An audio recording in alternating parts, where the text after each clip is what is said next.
Bismillahirrahmanirrahim. Assalamualaikum warahmatullahi wabarakatuh. Innal hamdalillah nahmaduhu wa nasta'inuhu wa nastaghfiruh wa na'udzu billahi min syururi anfusina wa min sayyiati a'malina. May yahdihillahu fala mudilla lahu wa may yudlil falan tajida lahu waliyyan mursyida. Rabbi shrah li sadri wa yassir li amri wahlul 'uqdatam min lisani yafqahu qawli. Rabbana zidna ilman nafi'an warzuqna fahman wasi'an.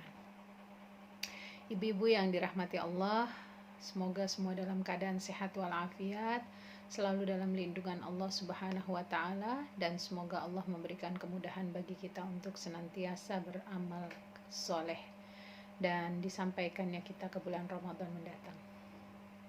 Ya, ibu-ibu, hari ini kita melanjutkan kajian tafsir kita, yaitu surat Thaha, yang mana kita memulakannya dari ayat 6 sampai ayat 21 ya ibu-ibu. Nanti insya Allah di ayat yang berikutnya akan kita lanjutkan, karena saya melihat itu ada jeda yang terpotong, sehingga hari ini kita lakukan sampai kita bahas sampai ayat 21. Sama-sama kita baca basmalah ya. Bismillahirrahmanirrahim. Nah, di dalam ayat ini, ibu-ibu silahkan dibuka Qur'annya, mungkin bisa juga membaca terjemahannya. Coba kita lihat di ayat 6-nya itu. Ya, a'udzubillahi minasyaitonirrajim. Bismillahirrahmanirrahim. Lahu ma fis samawati wa ma fil ardi wa ma bainahuma wa ma tahta tsara wa in tajhar bil qawli fa innahu ya'lamus sirra wa akhfa. Allahu la ilaha illahu lahul asmaul husna. Ya, jadi ayat ke-6 ini menegaskan tentang hanya kepunyaan Allah lah apa yang ada di langit dan apa yang ada di bumi, dan apa yang ada di antara keduanya, dan apa yang ada di bawah tanah. Dan jika engkau mengeraskan suaramu, sungguh Dia mengetahui rahasia yang lebih tersembunyi. Dialah Allah, tidak ada Tuhan selain Dia, mempunyai nama-nama yang baik.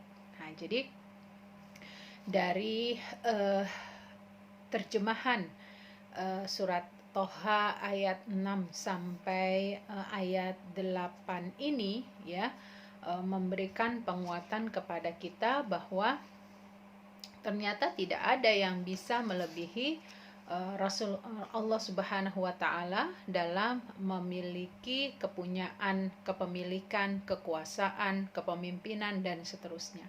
Karena itulah ibu-ibu yang dirahmati Allah, kita akan lihat ketika ayat ini dibacakan, lahu ma fis samawati wa ma fil ardi wa ma bainahuma wa ma tahta tsara, itu menunjukkan Allah yang menurunkan Al-Qur'an.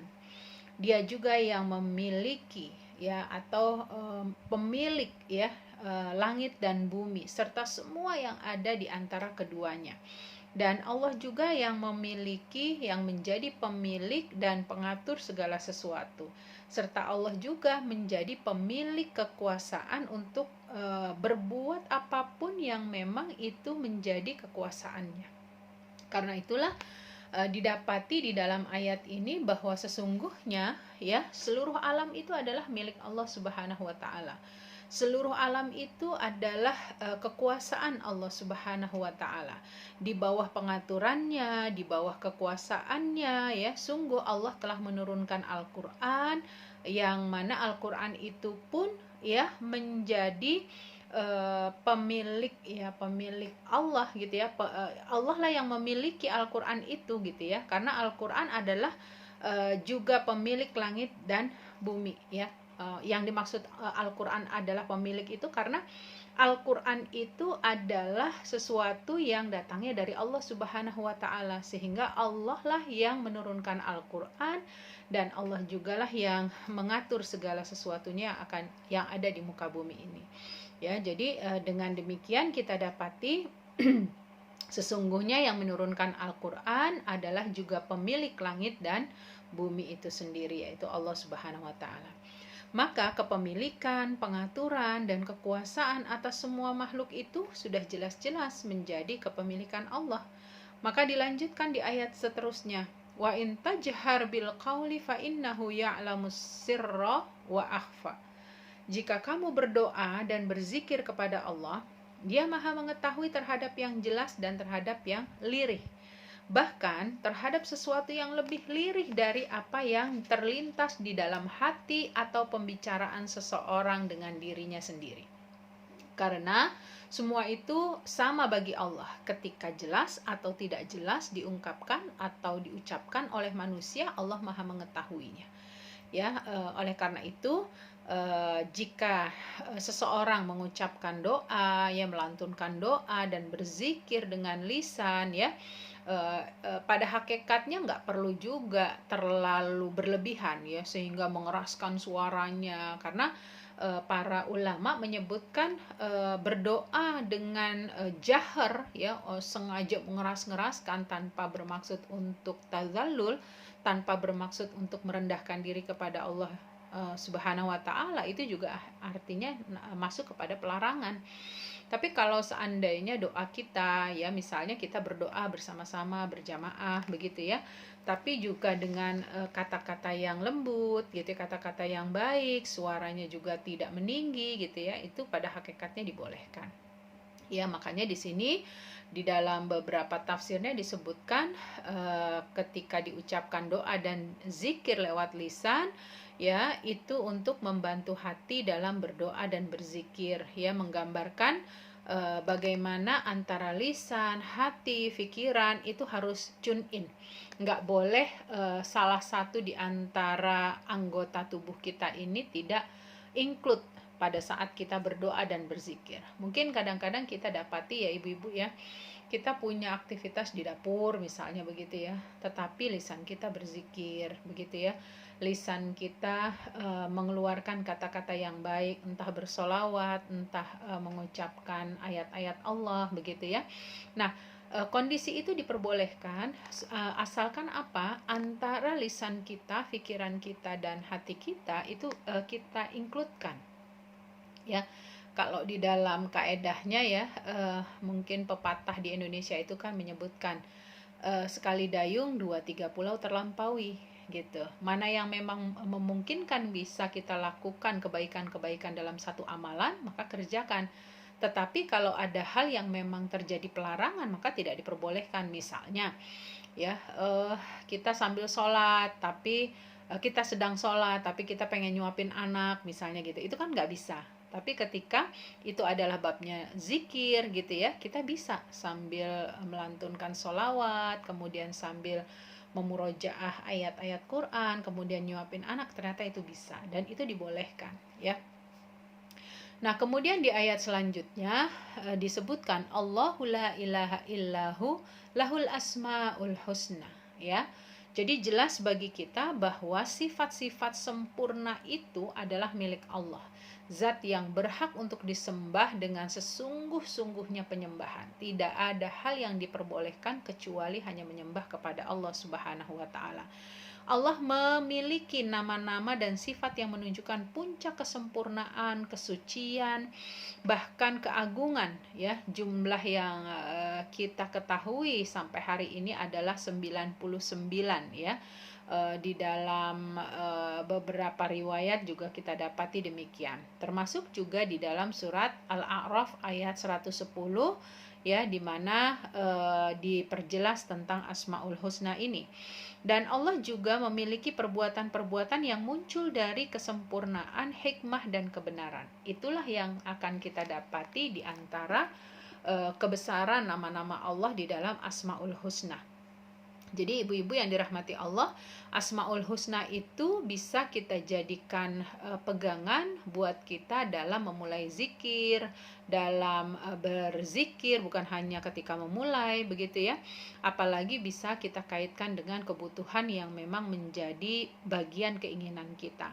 Ya, misalnya saat ini kita betul-betul butuh rezeki ya, butuh harta untuk bisa mungkin kita punya hajat tertentu, maka nggak ada salahnya kita menyampaikan Ar-Razzaq, ya Ghani ya, itu adalah diantara asma-asma Allah ya, nama-nama Allah yang memang memiliki kekuasaan, memiliki keutamaan dari semua yang maha ya.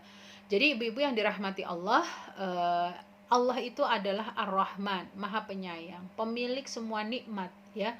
Dan Dia, Allah Subhanahu wa taala, istawa, ya, bersemayam di atas arsy dan pemilik kekuasaan dalam mengatur alam raya.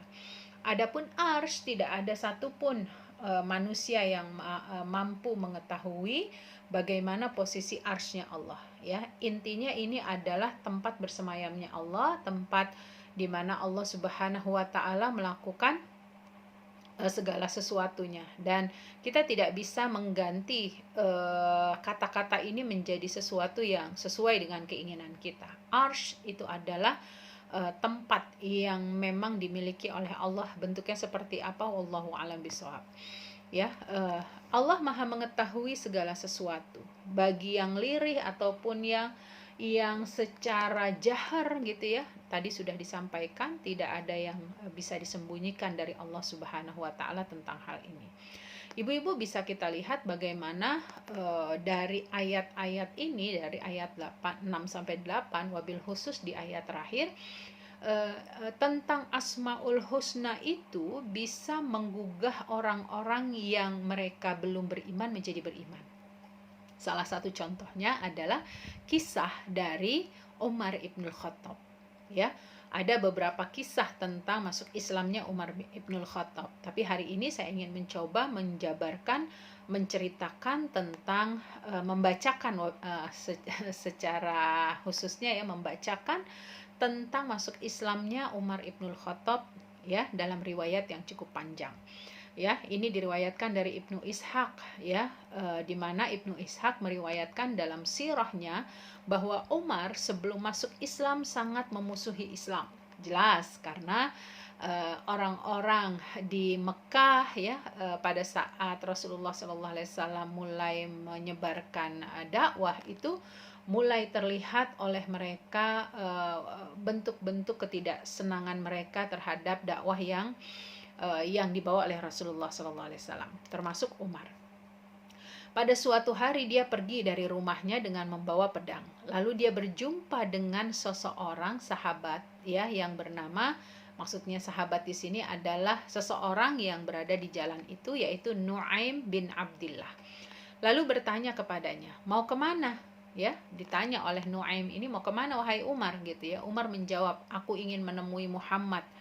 Ya, orang ini telah memecah belah ya orang-orang Quraisy, membodohi dengan mimpi-mimpinya gitu, mencela agama kita dan mencaci Tuhan-Tuhan kita. Ya, aku ingin membunuhnya.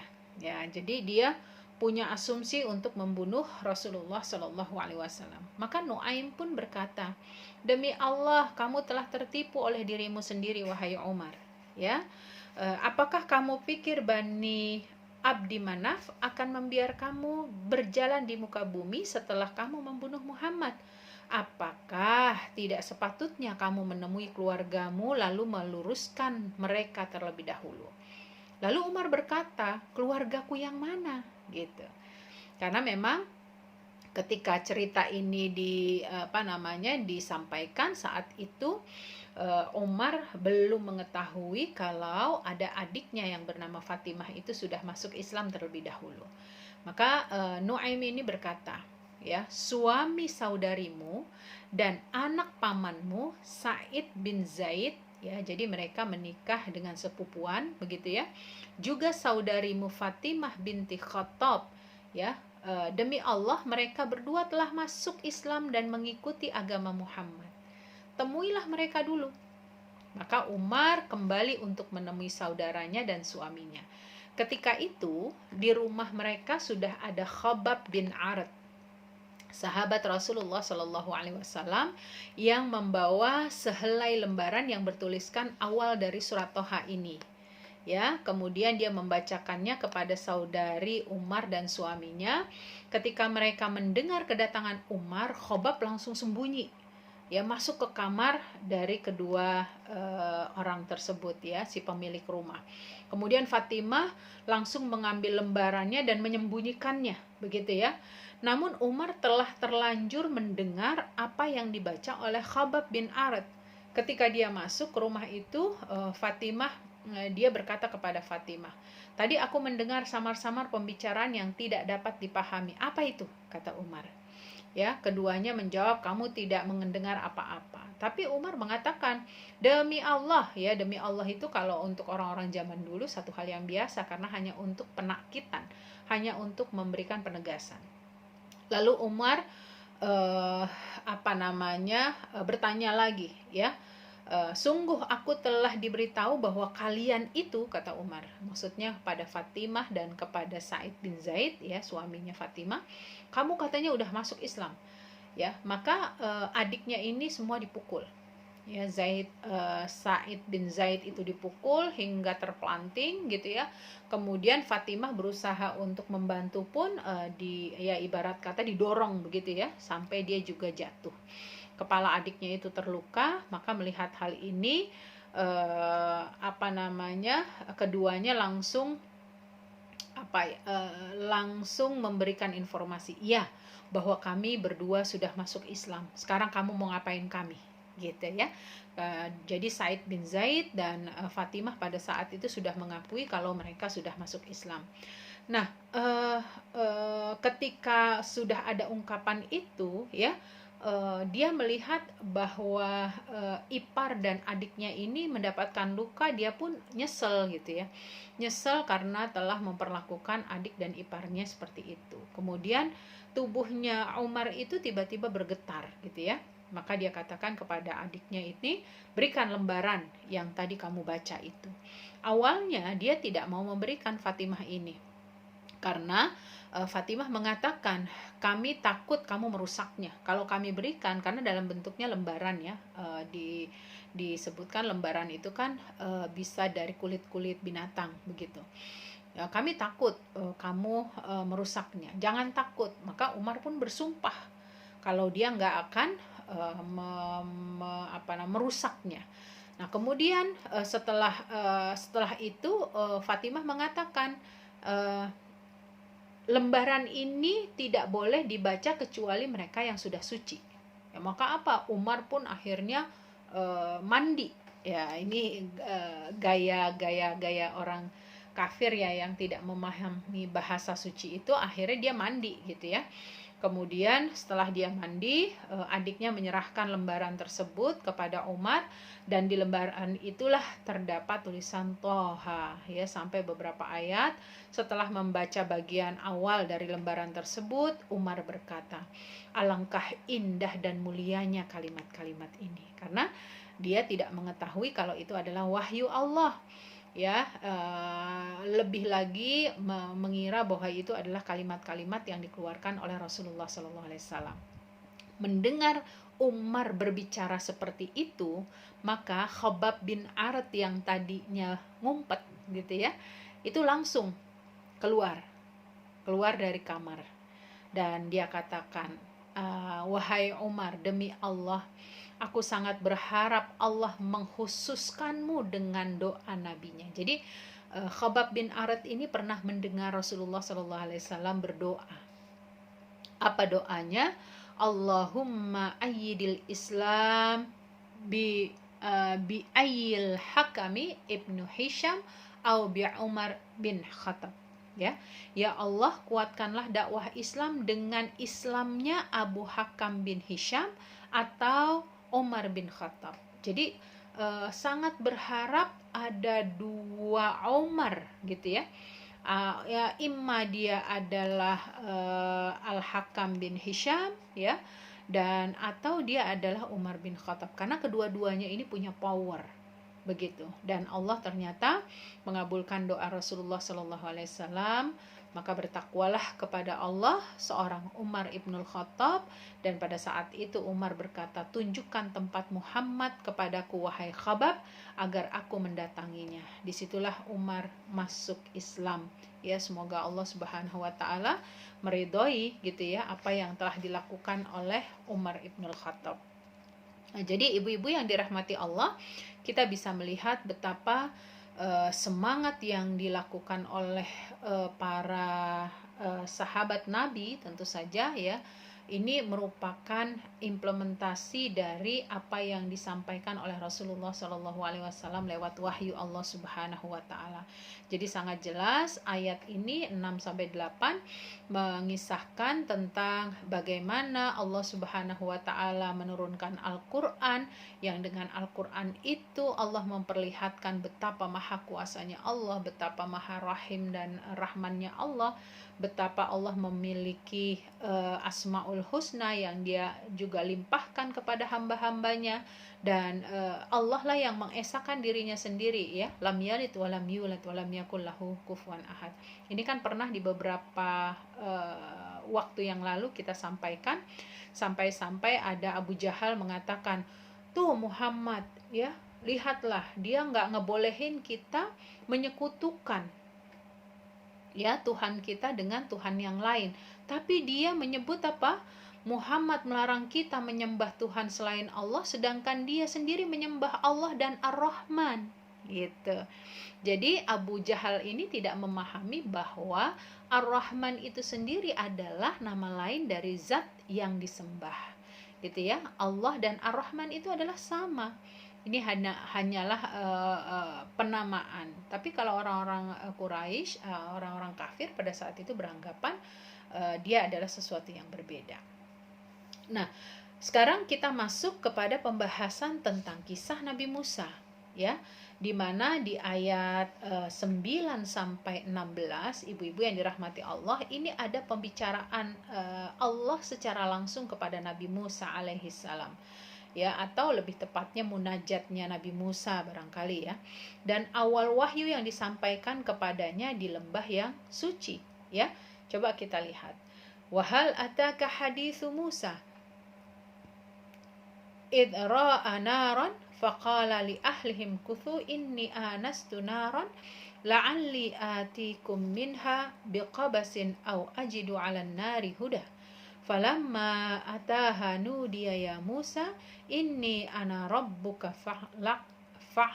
fakhla'na na'laik innaka bilwadil muqaddasi tuwa wa ana akhtartuka fastami' lima yuha innani anallahu la ilaha illa ana fa'budni wa aqimis salata li dzikri inna sa'ata atiyatun akadu ukhfiha litujza kullu nafsin bima tas'a fala yasuddannaka anha man la yu'minu biha wattaba'a hawahu fatarda. Jadi di ayat 9 sampai ayat 16 ini menceritakan tentang pembicaraan bagaimana dialog antara Nabi Musa dengan Allah Subhanahu wa taala. Dan apakah telah sampai kepadamu kisah Musa ketika Musa melihat api, lalu dia berkata kepada keluarganya, tinggallah kamu di sini, ya, sesungguhnya aku melihat api. Mudah-mudahan aku dapat membawa sedikit nyala api kepadamu, atau aku akan mendapatkan petunjuk di tempat api itu. Maka ketika dia mendatanginya ke tempat api itu, dia dipanggil, wahai Musa, sungguh aku adalah Tuhanmu, maka lepaskan kedua terompahmu. Karena sesungguhnya engkau berada di lembah yang suci, yaitu Tua. Dan aku telah memilih engkau, maka dengarkanlah apa yang akan diwahyukan kepadamu. Sungguh aku ini adalah Allah, tidak ada Tuhan selain aku. Maka sembahlah aku dan laksanakanlah sholat untuk mengingatku. Sungguh hari kiamat itu akan datang. Aku merahasiakan waktunya agar setiap orang dibalas sesuai dengan apa yang telah dia usahakan. Maka janganlah engkau dipalingkan dari hari kiamat itu oleh orang yang tidak beriman kepadanya, dan oleh orang yang mengikuti keinginannya yang menyebabkan engkau binasa. Ya, jadi ayat ini jelas, ya, bagaimana setelah Allah Subhanahu wa taala menyebutkan tentang keagungan Al-Qur'an tadi, dan juga tentang beratnya tugas Rasulullah sallallahu alaihi wasallam dalam menyampaikan risalah, ya, digambarkan tentang banyaknya orang-orang yang tidak mau beriman dengan risalah yang dibawa oleh Rasulullah sallallahu alaihi wasallam. Maka kemudian ayat ini Allah memaparkan tentang kisah para nabi sebelumnya, ya, wabil khusus ini adalah kisah Nabi Musa. Jadi kisah Nabi Musa ini untuk menguatkan Rasulullah Shallallahu Alaihi Wasallam. Apalagi sebelumnya dalam surat Al-A'raf ya, itu sudah banyak sekali kita berbicara tentang kisah Nabi Musa. Kisah di dalam Al-Quran yang paling banyak itu adalah kisah Nabi Musa, karena dengan banyaknya Allah ujikan kepada kaum Nabi Musa yang dengan sendirinya juga tidak beriman, padahal sudah mendapatkan berkali-kali ujian dari Allah, kemudian dibebaskan dari ujian tersebut, tetapi tetap tidak mau beriman kepada Allah Subhanahu wa taala. Karenanya Allah memulai dengan kisah Nabi Musa ini agar Rasulullah Shallallahu alaihi wasallam meneladaninya ya dalam mengemban tugas kenabian ya. Karena apa? Diharapkan Rasulullah Shallallahu alaihi wasallam bisa bersabar sebagaimana beratnya kesulitan yang dihadapi juga oleh Nabi Musa ya. Surat ini merupakan salah satu surat yang turun di awal-awal kenabian Rasulullah Shallallahu Alaihi Wasallam. Ya, kenapa Nabi Musa? Karena Nabi Musa itu adalah digambarkan di dalam beberapa ayatnya merupakan orang yang paling sabar dalam menghadapi berbagai kesulitan dari kaumnya. Ya, dan sekaligus tentu saja ini menjadi pelipur lara bagi Rasulullah Shallallahu Alaihi Wasallam dalam menghadapi berbagai kesulitan saat menjalankan dakwah. Nah, karenanya ibu-ibu coba kita lihat di ayat demi ayatnya. Ya, wahal ataka haditsu Musa, dan apakah telah sampai kepadamu tentang Musa dan kisahnya dengan Firaun serta pengikutnya. Ya, ini kan ada terjadi dialog sebelumnya. Waktu lalu pernah kita sampaikan di sini. Jadi ayat ini dimulai dengan pertanyaan untuk menguatkan informasi dan menetapkan di dalam jiwa orang yang akan diajak bicara. Para mufasir mengatakan bahwa Nabi Musa meminta izin kepada Syuaib ya, pada saat itu Syuaib itu adalah bapak mertuanya, untuk kembali menemui ibunya. Ya, Syuaib pun mengizinkan waktu lalu, karena Syuaib ini menikahkan salah satu putrinya kepada Nabi Musa, yang mana Nabi Musa pada waktu itu membantu anak-anaknya untuk mengambil air ya di sumur, di mana pada saat itu lebih banyak kaum laki-laki sehingga mereka kesulitan untuk mengambil air. Dan salah satu putri dari dua putri tersebut dinikahkan oleh Syuaib kepada Musa. Nah, beberapa tahun setelah bersama Syuaib gitu ya, maka Nabi Musa izin untuk bisa kembali ke negerinya untuk menemui ibunya. Nah, diizinkan ya untuk kembali ke negerinya. Kemudian dalam perjalanan anaknya itu lahir. Jadi jangan pernah kita bayangin perjalanan itu cuma sehari 2 hari gitu ya. Ini tentu perjalanan yang cukup panjang. Nah, dalam perjalanan tersebut istri dari Nabi Musa ini melahirkan ya, sementara pada saat itu sedang musim dingin. Kalau musim dingin ya itu udah pasti dibutuhkan pakaian yang tebal, minimal kalaupun pakaian itu tidak banyak nilai ketebalannya, dibutuhkan yang menghangatkan. Inilah api ya. Lalu Nabi Musa ketika tahu anaknya lahir pada malam hari itu musim dingin bersalju ya, diriwayatkan itu jatuhnya malam Jumat ya. Nabi Musa kemudian menempuh perjalanan, dilalahnya nyasar karena tadi tidak ada cahaya ya, tidak ada petunjuk. Nah, maka pada saat itu dia memutuskan untuk berhenti dan berusaha untuk menyalakan api, tapi ternyata nggak bisa-bisa begitu ya.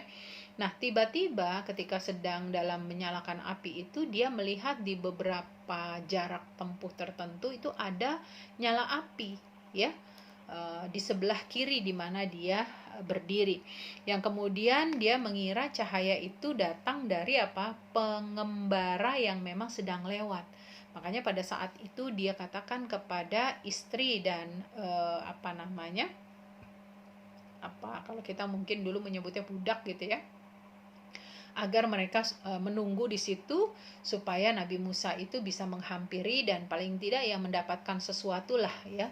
Kalau ibarat kata sekarang tuh korek api gitu ya, untuk bisa dijadikan penyinaran.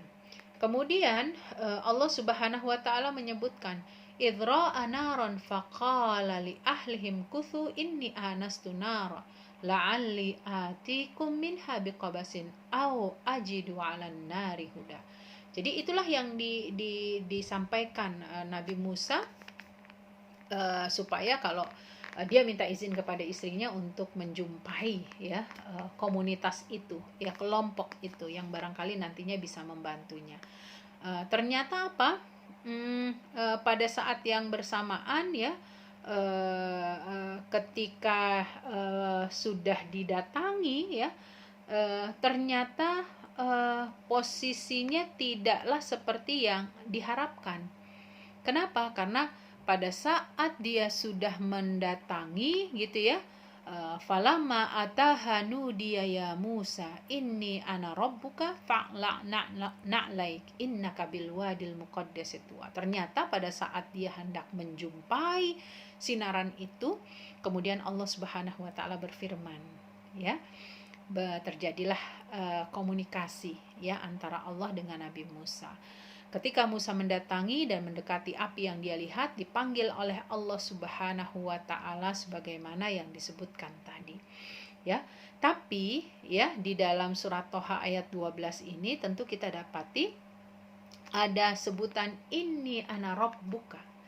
Sesungguhnya Musa, aku ini adalah Tuhan ya, yang mengajak kamu ngobrol. Tapi ya, lepaskan dulu sendalmu.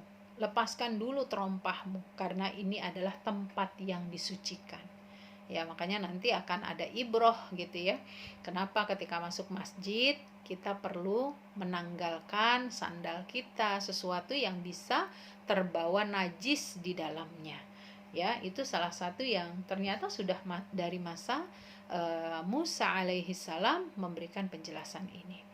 Ya, jadi ibu-ibu yang dirahmati Allah Subhanahu wa taala, ketika Nabi Musa diminta untuk melepaskan terompah, itu lebih menunjukkan sikap tawadhu seorang hamba, lebih memuliakan pihak yang diajak bicara, apalagi yang diajak bicara ini adalah Allah Subhanahu wa taala, karena sesungguhnya kamu berada di lembah ya yang suci yang disebut dengan Tuwa.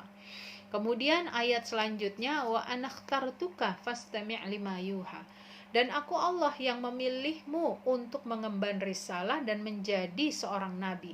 Maka dengarkanlah dengan penuh penerimaan, kesiapan, dan kesadaran terhadap wahyu yang turun kepadamu.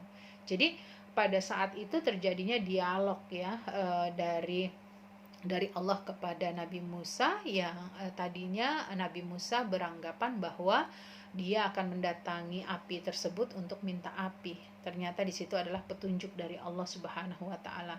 Inni anallahu la ilaha illa ana fa'budni wa aqimis salata li dzikri. Sungguh ya, yang memanggilmu adalah Allah. Ya, itu udah diperjelas lagi di dalam ayat selanjutnya. Ini merupakan kewajiban pertama yang harus dilakukan oleh seorang mukallaf, yaitu mengetahui bahwa tidak ada ilah selain Allah. Jadi maka kenapa seorang muslim, seorang mu'allaf yang ketika dia masuk Islam, pertama kali yang harus dia lakukan adalah mensucikan dirinya dengan mengucapkan kalimat syahadat. Yang dengan kalimat syahadat ini berarti dia telah memberikan persaksian pada dirinya bahwa tidak ada ilah selain Allah. Itu ya ibu-ibu. Kemudian Allah memerintahkan untuk menyembahnya, dan laksanakanlah sholat fardu sebagaimana diperintahkan kepadamu dengan menyempurnakan rukun dan syarat-syaratnya, agar engkau mengingatku dan berdoa kepadaku di dalamnya dengan doa yang ikhlas. Jadi tentu sholat di masa Nabi Musa dengan sholat yang kita dapati melalui perantara Rasulullah SAW berbeda. Ya, tapi ingat bahwa kalimat wa aqimis sholata lidzikri itu merupakan satu posisi di mana pada masa Nabi Musa pun ada nilai-nilai ketundukan atau ketaatan yang perlu dilakukan oleh seorang hamba kepada Robnya. Dan ini menunjukkan saat dia melakukan sholat, melakukan zikir ya, di dalamnya itu harus ada keikhlasan. Ya, sama dengan ketika kita mendapatkan yang tertuang di dalam surat Al-Bayyinah ya ayat 5, wa ma umiru illa liya'budullaha mukhlishina lahuddin hunafa, dan tidaklah aku memerintahkan kalian untuk beribadah kecuali dalam keadaan apa? Dalam keadaan ikhlas. Jadi beribadahnya seseorang itu jika tidak diiringi dengan keikhlasan juga akan menjadi sia-sia ya. Makanya disinilah kita lihat ya. Nah, dari ayat ini ibu-ibu nanti akan keluar hukum yang mungkin saya bicara sekilas saja. Jika ada orang yang anggaplah dia terlupa, terlalaikan ya karena ketiduran, maka wajib baginya mengganti sholat yang dia lalaikan tadi karena sebab tertidur atau dikarenakan terlupa. Maka wajib baginya, nih beberapa ulama kalau saya membaca di beberapa literatur tafsirnya, kita dapati perbedaan-perbedaan pendapat ulama. Tapi yang masyhur adalah salah satunya adalah dari Imam Syafi'i yang menyebutkan ketika seseorang itu misalnya tertidur, maka dia wajib mengerjakan sholat yang dia tinggalkan terlebih dahulu, baru mengerjakan sholat yang hadir. Contoh, seseorang tidur jam 11. Ternyata ibu-ibu bangun-bangun itu waktu asar, otomatis dia tidak mengerjakan sholat zuhur. Nah, pada saat dia bangun di waktu asar, maka yang dia dahulukan itu adalah yang tertinggal. Jadi dia kerjakan dulu sholat zuhurnya, baru kemudian sholat asarnya. Ya, walaupun ada pendapat yang lain, tetapi ini yang lebih rojih gitu, yang lebih kuat. Jadi mengupayakan sesuatu yang lebih tertinggal terlebih dahulu, gitu ya. Ini jika waktunya masih dalam koridor satu hari itu. Tapi bagaimana kalau misalnya dia terlupa yang kemudian baru ingat 2 atau 3 hari kemudian, misal, namanya juga sesuatu yang mungkin saja terjadi. Tapi kita tidak boleh mencari-cari cerita gitu ya. Kalau tidak ada kejadiannya ya jangan gitu ya, seperti itu. Kalau yang saya contohkan kedua ini adalah sesuatu yang memang kita lalai. Misalnya SMP, SMA, atau kuliah gitu ya. Saking malesnya gitu ya, kita nggak ngerjain gitu. Nah, itu juga bisa dilakukan dengan cara mengkodoknya. Cuma kalau mengkodok dalam kondisi seperti ini berarti kan sudah sesuatu yang lewat, sesuatu yang sudah jauh gitu. Maka boleh kita mengerjakan yang hadir terlebih dahulu, baru kemudian yang tertinggal. Nah, itu kira-kira ibu-ibu ya, supaya dipahami karena waktu kita sangat terbatas. Kemudian dari ayat-ayat ini kita bisa dapati ya lanjutannya. Inna sa'ata atiyatun akadu ukhfiha litujza kullu nafsin bima tas'a. Ya, kiamat itu pasti terjadi. Jadi bagi orang beriman nggak boleh ragu dengan kepastian datangnya hari kiamat. Ya, jadi dengan adanya hari kiamat itulah Allah ingin membalas semua orang-orang berdasarkan perbuatan yang telah dia lakukan, agar setiap orang itu mendapatkan balasan sesuai dengan perbuatan yang pernah dia lakukan di dunia. Nggak fair kalau ada orang yang zolim di dunia gitu ya, kemudian tidak ada hisab di akhirat. Sementara mungkin buat orang-orang di luar Islam, mereka punya pandangan yang berbeda, tidak ada kelanjutan hidup setelah mereka wafat. Kalau kita sebagai orang beriman, tentu kita memahami bahwa ada kehidupan kedua setelah kita dimatikan. Itu ya ibu-ibu, bedanya kalau kita lihat ya, Allah merahasiakan waktunya hari kiamat dan ajal manusia agar manusia itu apa? Prinsipnya bisa beramal dengan sungguh-sungguh. Tidak ada satupun nabi yang diberikan pemberitaan kapan terjadinya hari kiamat ya, karena berita ini disampaikan agar kita, wabil khusus umat Islam, bersegera untuk melakukan amal soleh ya, bersegera untuk bertaubat, tidak menunda-nundanya, dan sampai datangnya waktu kematian yang pasti itu memberikan kebaikan buat kita. Fala yasuddannaka anha man la yu'minu biha wattaba'a hawahu fatardah. Maka wahai Musa, jangan sampai orang-orang kafir yang tidak beriman pada hari kiamat, yang mengikuti hawa nafsu mereka dan gambaran-gambaran yang salah karena tenggelam dengan kenikmatan yang diharamkan, kenikmatan kepada dunia dan seterusnya. Ya, jadi ibu-ibu, ini ya beberapa cerita di dalam ayat 9 sampai 16 ya, di mana Allah Subhanahu wa taala memberikan penguatan tentang kisah-kisah para nabi kepada Rasulullah SAW agar beliau bisa mengambil pelajaran dan menjadi penghibur ya, menjadi penghibur, pelipur lara ya, dengan kesabaran wabil khusus apa yang telah dilakukan oleh Nabi Musa. Kemudian ibu-ibu, ayat ini menceritakan bagaimana tentang kewajiban suami. Masya Allah ya. Jadi Nabi Musa membawa istri dan anak-anaknya, serta pembantunya. Dalam perjalanan itu dia mendapatkan kesulitan gitu ya.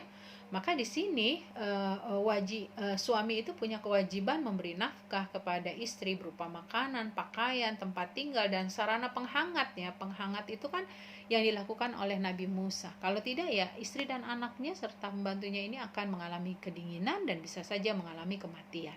Dan ternyata perginya Nabi Musa itu adalah sebuah ikhtiar ya, sebuah ikhtiar kalau dia ingin mengambil api dan memberikan kehangatan kepada keluarganya. Kemudian perginya Nabi Musa itu sudah jelas menunjukkan tanggung jawabnya ya, tanggung jawabnya kepada keluarga.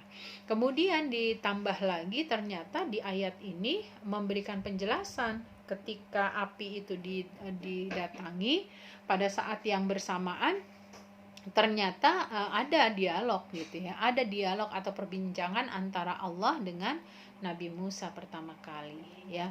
Nah, di sini ada etika berbicara yang mengharuskan Nabi Musa itu harus menanggalkan sandalnya ya untuk memberikan penguatan. Makanya tadi saya sampaikan ini juga sebagai pengingat kepada kita bahwa saat kita masuk masjid gitu ya, itu sebaiknya dalam keadaan memang menanggalkan sandal-sandal dan atau sepatu kita, karena tempat sholat itu adalah tempat yang disucikan ya.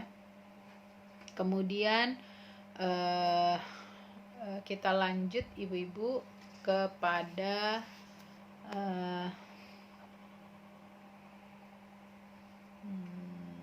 kisah ini ya, merupakan wahyu pertama yang turun kepada Nabi Musa ya, di mana mengandung dua pokok nilai-nilai di dalam kehidupan. Yang pertama adalah akidah, yaitu pengakuan akan ketauhidan dan iman kepada hari kiamat. Jadi dua-duanya berbicara tentang masalah akidah. Yang pertamanya adalah tentang ketauhidan ya, iman kepada Allah dan juga iman kepada hari kiamat. Nah, itu ibu-ibu.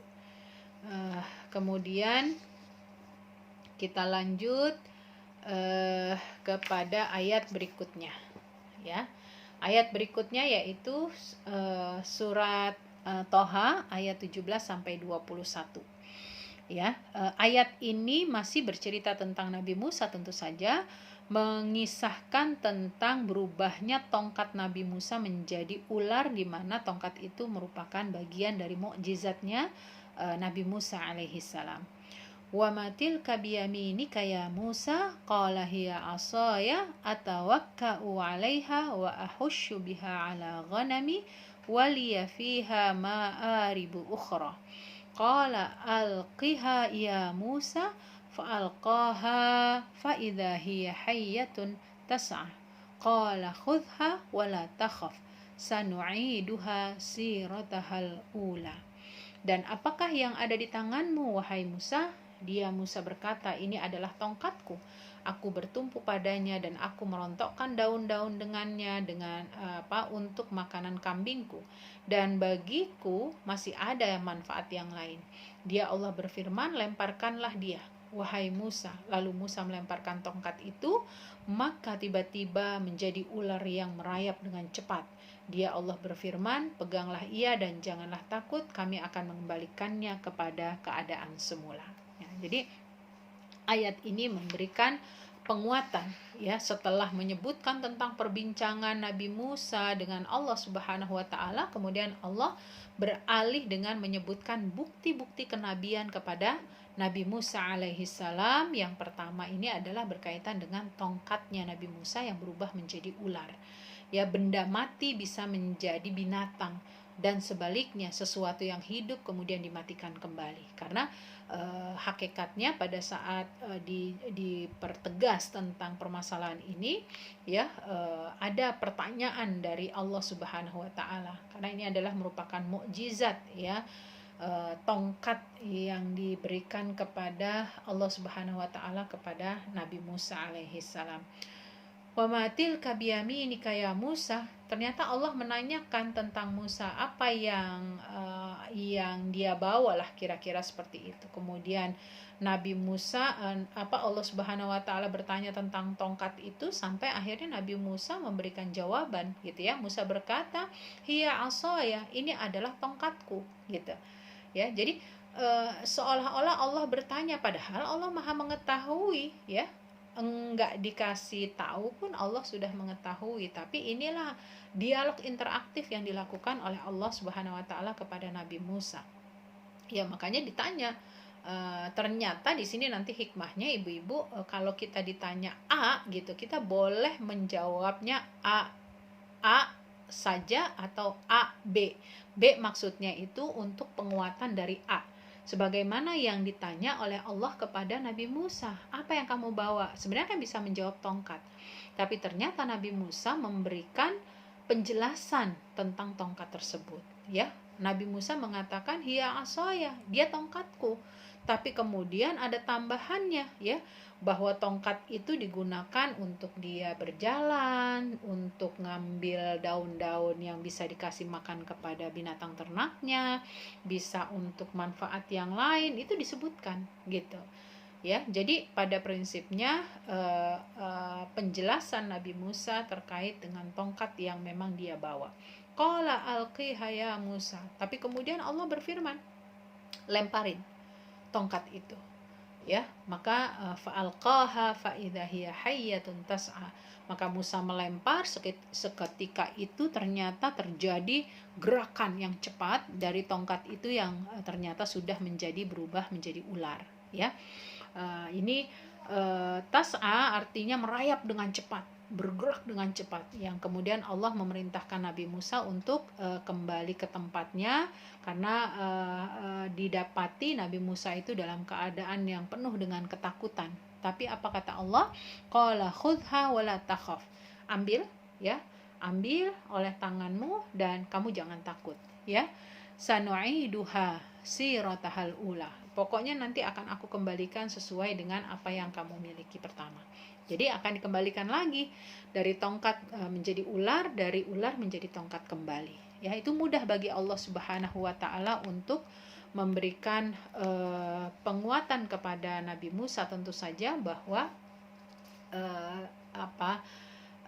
kalau bagi Allah segala sesuatu yang jelas memiliki kekuasaan, memiliki kekuatan, memiliki hukum, gitu ya. Mudah bagi Allah untuk melakukan perubahan-perubahan itu. Makanya ibu-ibu, kita lihat di sini betapa dialog yang memang diawali pertama kali oleh Allah kepada Nabi Musa, yang kemudian pertama kali juga Allah menurunkan wahyu kepada Nabi Musa, sekaligus memberikan mukjizat sebagai bentuk kekuatan sebagai seorang nabi, ya. Ini menunjukkan, ya, satu kaedah betapa berartinya, ya, para nabi itu dibekali dengan mukjizat, ya, dibekali dengan kelebihan-kelebihan yang pada hakikatnya mereka gunakan untuk berkomunikasi kepada manusia dan memberikan pembenaran dengan apa yang boleh dikatakan disekutukan oleh manusia, ya. Jadi menjadi penguat lah, kurang lebih seperti itu, ya. Dan kita lihat ibu-ibu, kenapa hampir sebagian besar para nabi itu memiliki tongkat, ya. Dan kalau ibu-ibu baca juga bahkan sebagian besarnya, gitu ya, Nah, ternyata menggunakan tongkat itu merupakan sunnah, ya, merupakan sunnah gitu. Di dalam tongkat itu terdapat 6 hal yang disunnahkan. Yang pertama, karena memang sunnah para nabi. Kedua, hiasan bagi orang yang soleh. Yang ketiga, senjata untuk menghadapi musuh. Yang keempat, membantu orang yang lemah. Yang kelima, kekhawatiran bagi orang-orang munafik. Dan yang keenam, menambah ketaatan. Jadi tongkat itu memiliki banyak banget manfaatnya, sehingga kita dapati kisahnya bahwa Nabi Shallallahu Alaihi Wasallam pun dahulu itu memiliki tongkat, walaupun tongkatnya lebih kecil dibandingkan tongkat-tongkat dari keumuman para nabi sebelumnya. Ya, jika Rasulullah Shallallahu Alaihi Wasallam pernah ya sekali waktu sholat gitu ya, berada di di lapangan gitu ya, di gurun pasir, maka tongkatnya itu dijadikan alat untuk diletakkan di depannya, dan dia sholat untuk menunjukkan kiblat. Jadi fungsi tongkat itu di masa terdahulu menjadi sebuah kemanfaatan yang sangat besar. Ya, makanya di sekarang pun kita dapati ada di antara ulama-ulama, ya, saya punya tetangga, beliau itu ulama yang sudah sangat sepuh gitu ya, dan beliau kemana-mana sejak mudanya itu selalu membawa tongkat gitu. Dulu kita masih nggak paham gitu ya, tapi setelah banyak kita dapati kisah-kisah bahwa para nabi, para ulama-ulama terdahulu, ternyata tongkat itu menjadi izzah begitu ya. Nah, inilah ibu-ibu yang mudah-mudahan apa yang saya sampaikan hari ini bisa mendatangkan manfaat. Intinya pada saat ayat-ayat ini disampaikan oleh Allah kepada Nabi Musa, yang diawali dengan rasa takut oleh Nabi Musa, tapi rasa takut itu adalah sesuatu yang manusiawi, karena pada hakikatnya manusia pasti memiliki rasa takut, rasa sedih, rasa kecewa, rasa bahagia, dan lain sebagainya. Dan ternyata itu dimiliki oleh Nabi Musa ketika beliau melemparkan tongkat, kemudian berubah menjadi ular ya. Kemudian Allah meminta Nabi Musa untuk memegangnya, itu secara logika akan membuat dia punya perasaan takut gitu ya. Dan ternyata Allah membantunya, kekhususan ya, paling tidak kekhususan memiliki mukjizat yang merubah tongkat itu menjadi benda hidup. Wallahu a'lam bishawab. Kurang lebihnya mohon maaf ibu-ibu, kalaulah ada hal yang benar datangnya dari Allah, kalau banyak kesalahannya saya mohon maaf lahir batin. Kita tutup dengan kafaratul majlis. Subhanakallahumma wa bihamdika asyhadu an la ilaha illa anta astaghfiruka wa atubu ilaik. Wabillahi taufiq wal hidayah wal afu minkum. Wassalamualaikum warahmatullahi wabarakatuh.